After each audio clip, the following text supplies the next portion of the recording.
Hola a todos, soy Nina Chef y hoy nos trasladaremos a Rusia. Les contaré sobre el periodo más emblemático en la historia de la pintura rusa. Mientras en Francia el impresionismo rompía el código del mundo del arte, en Rusia ocurría su propia revolución, no menos significativa, que sería realizada por 14 grandes pintores rusos, quienes fundaron el movimiento de los Peredvishniki, marcando el inicio de la edad de oro de la pintura rusa. Al igual que en Francia, en Rusia durante muchos años todo estaba controlado por el academicismo, solo que en nuestro caso, bajo la atenta supervisión de la Academia Imperial de las Artes. A inicios de 1860, Rusia inició las grandes reformas de Alejandro II.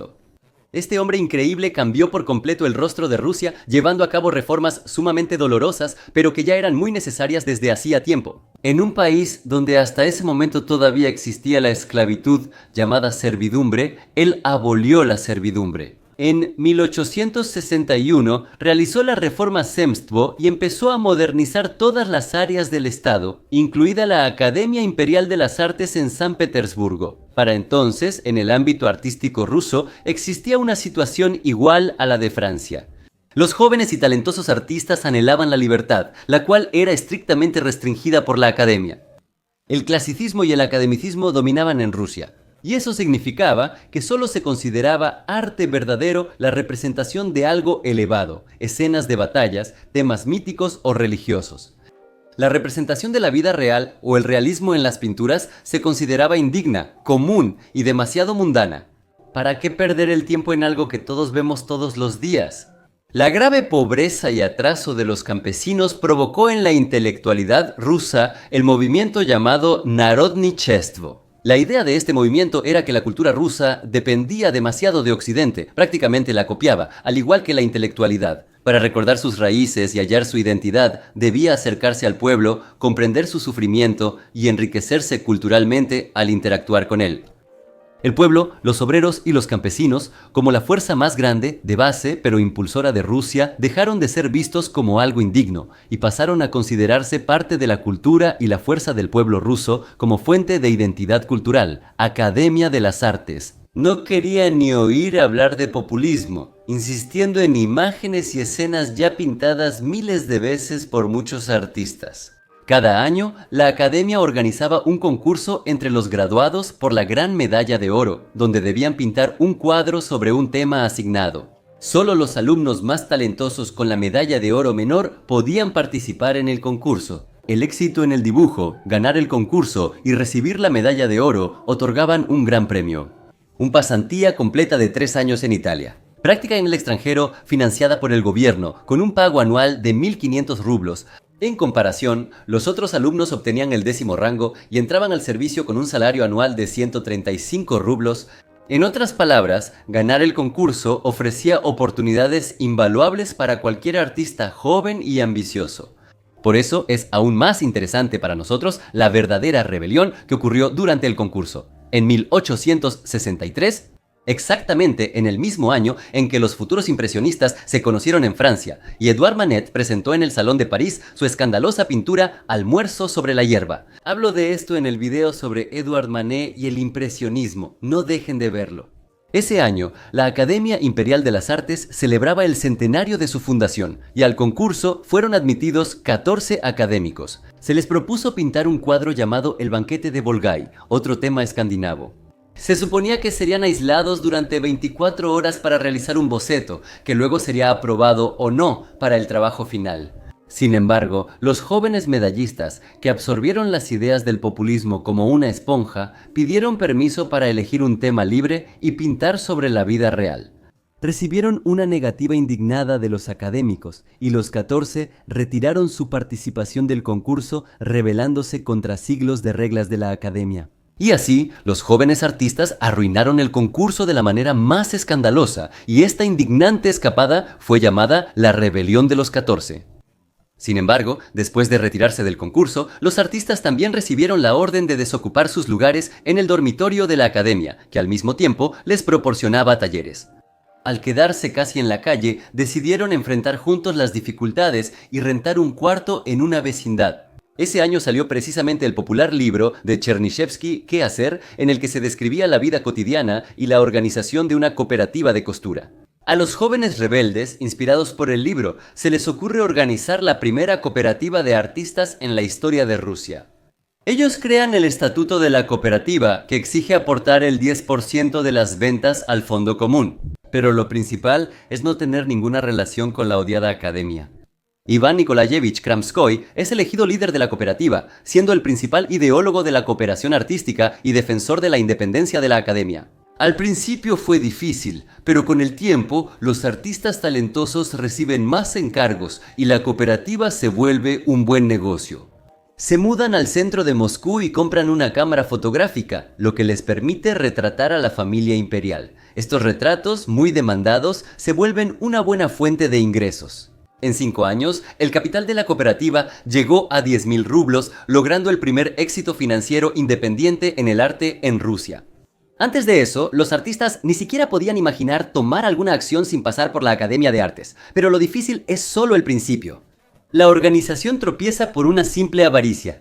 No todos los artistas tenían el mismo éxito, y los que ganaban bien veían injusto mantener a los demás, por lo que escondieron sus ingresos, causando la indignación de sus colegas menos exitosos. Y en 2018, en 1870, ocurre algo escandaloso. Dmitriev Orenbursky, uno de los miembros, consiguió en secreto el apoyo de la academia y obtuvo 3 años de pensión en Italia. Al saberlo, Kramskoy pidió expulsar al traidor de la Artel, pero como esto significaba perder los ingresos de un artista muy exitoso, nadie más lo apoyó. Kramskoy, indignado por la falta de principios de sus compañeros, abandona la Artel y sin su líder, la Artel pronto desaparece. Pero literalmente, un par de años antes de salir de la Artel, Kramskoy y Akasiya organizan por primera vez una exposición en Nizhny Novgorod, y esta inesperadamente resulta ser un éxito notable. Y la idea de que el arte se puede mostrar y vender no solo en las capitales, sino en toda Rusia, se apodera del artista y de sus compañeros. A la vez, crecían las ideas del populismo y realismo crítico, que rechazaban temas elevados sin alma ni relación con la vida real. Observar la vida del pueblo y su entorno. El pueblo más auténtico estaba en las provincias. Por eso a los artistas se les ocurre la idea de llevar el arte directamente ante los ojos del público objetivo, inmenso y repartido por toda Rusia. Organizaron una exposición itinerante de arte que recorrería la ciudad y otras de Rusia, mostrando al público las ideas pictóricas más avanzadas. Del propio concepto de la exposición surgió el nombre de la organización responsable de este audaz experimento, la Sociedad de Exposiciones de Arte Itinerantes. Y todos sus miembros pronto serían llamados los itinerantes, serán 15, y aunque no todos ellos provenían del Artel. La constelación de estos nombres los impresionará. Vasily Perov, que en ese momento tenía 36 años, Alexei Sabrasov, 40 años, Shishkin, 38 años, Ilya Repin, 26 años Nikolai G., 39 años Vasily Polenov, 26 años. Víctor Vasnetsov, el más joven, 22 años, y su hermano Apolinar. Vasnetsov, 37 años, Vasily Surikov, 23 años, Arjip Quincy, 28 años Vladimir Makovsky, 24 años y Konstantin Makovsky, 31 años. Y claro, Iván Kramskoy tenía 33 años. Después se unirán Isaac Levitan, que tenía 10 años cuando se fundó la sociedad, y Valentín Serov, que ahora tiene 5. Definitivamente vamos a analizar la obra de los más destacados. Suscríbete para no perderte nada. Se elabora el estatuto de la organización considerando los errores de la Artel. Según este, las decisiones se toman solo por votación. Al fondo común se transfiere solo el 5% de las ganancias del artista y los ingresos por boletos, no el 10% como en la Artel. En la misión de la sociedad se establece que la sociedad tiene como objetivo organizar exposiciones itinerantes de arte en todas las ciudades del imperio, con el fin de brindar a los habitantes de las provincias la oportunidad de familiarizarse con el arte ruso, fomentar el amor por el arte y facilitar a los artistas la venta de sus obras. La última cuestión financiera estaba primero en todos los borradores, pero luego la movieron más abajo. Por eso, sería más honesto llamar a estas exposiciones itinerantes exposiciones ferias, recordando que el objetivo principal de la comunidad, básicamente una cooperativa, era vender cuadros y ganar con la venta de boletos. y la misión elevada llenaba de manera exitosa y orgánica este emprendimiento de sentido. La asociación dejó de verse como una rebelión, buscaban volverla un órgano oficial comercial y creativo. Se entregaron los documentos requeridos a las autoridades estatales y se registró el estatus y estatuto de la comunidad. Cada miembro de la asociación debía pintar al menos un cuadro al año, especialmente para la exposición, y el tema de las exposiciones pasó a ser Rusia misma en toda su, a veces, sombría diversidad. Según la idea de los artistas, mostrar la vida real y auténtica del país, y no a dioses griegos que la ignorante Rusia ni siquiera conocía, debía resonar con reconocimiento en los corazones de los habitantes de provincia, quienes hasta entonces nunca habían tenido contacto con el arte. Un simple viaje de San Petersburgo a Moscú en carruaje tomaba 5 días y para llegar a Kiev se necesitaba 1 semana y media. Por eso, el arte de la capital casi nunca llegaba a las provincias, y esta idea de negocio y cultural parecía bastante viable. La primera exposición se inauguró en 1871 en San Petersburgo, en la Academia de Artes de Toliati. La entrada a la exposición valía 20 kopecks y los lunes un rublo. Se exhibieron 80 obras, todas distintas a lo habitual en la academia. En la exposición no había batallas ni mitos griegos. Las pinturas mostraban una ventana a la Rusia real, con sus virtudes y defectos.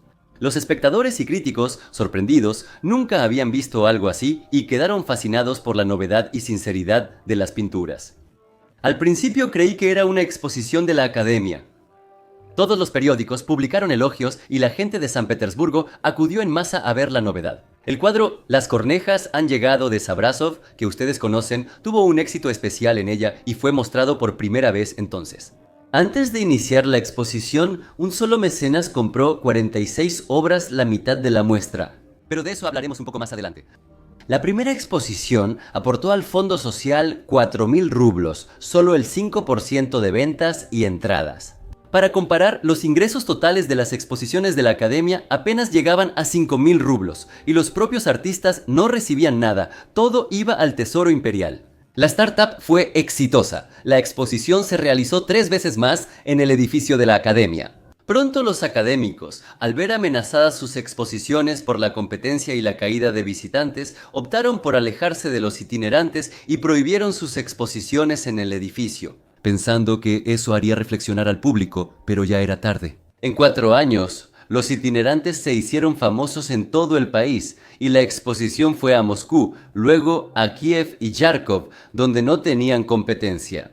Cada llegada desde San Petersburgo causaba conmoción y la élite provincial sentía deber asistir, aunque no entendiera nada. En el arte, visitar la exposición, llenando los bolsillos de la sociedad con rublos sonoros. Según el reglamento, al final del año los itinerantes recibían dividendos y el capital se invertía en empresas rentables para multiplicarse.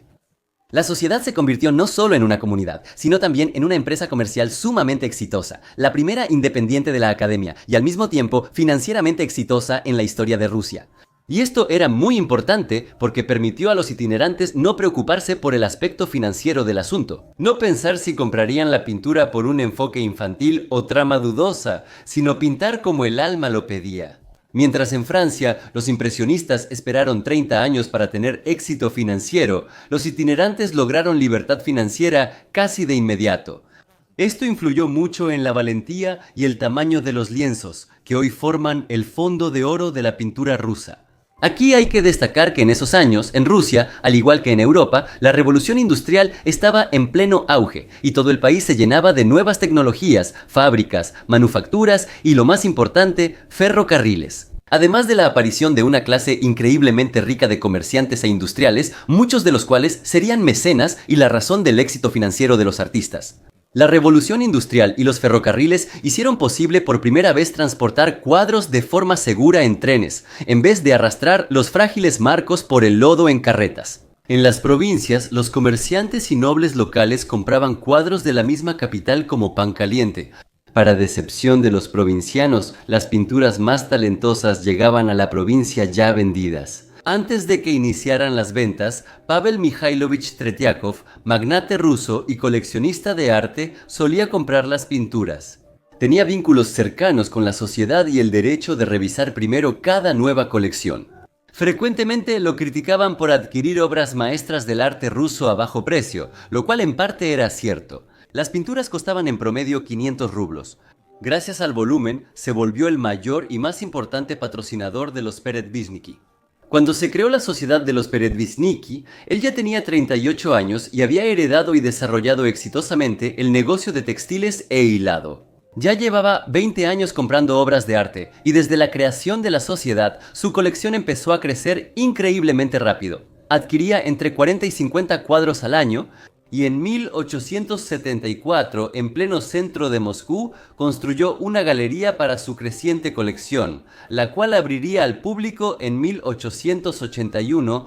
Desde el inicio, quiso donar su colección a la ciudad y así lo hizo. En 1892, la galería fue nombrada Galería de Arte Municipal de Pavel y Sergei Mikhailovich Tretiakov, y él mismo recibió el título de Ciudadano Honorario de Moscú. Y el segundo cliente importante de la sociedad fue el propio emperador Alejandro II, cuya colección, compuesta en gran parte por obras de los itinerantes, ahora pueden admirarla en el Museo Ruso de San Petersburgo. La sociedad existió durante casi 50 años hasta 1923, sobreviviendo a todos los zares, a la academia, que fue abolida en 1918 a ambas revoluciones en Rusia y a la Primera Guerra Mundial. Durante su existencia, la sociedad organizó 47 exposiciones itinerantes en 12 ciudades de Rusia que no habían visto el arte ruso, mucho menos el moderno.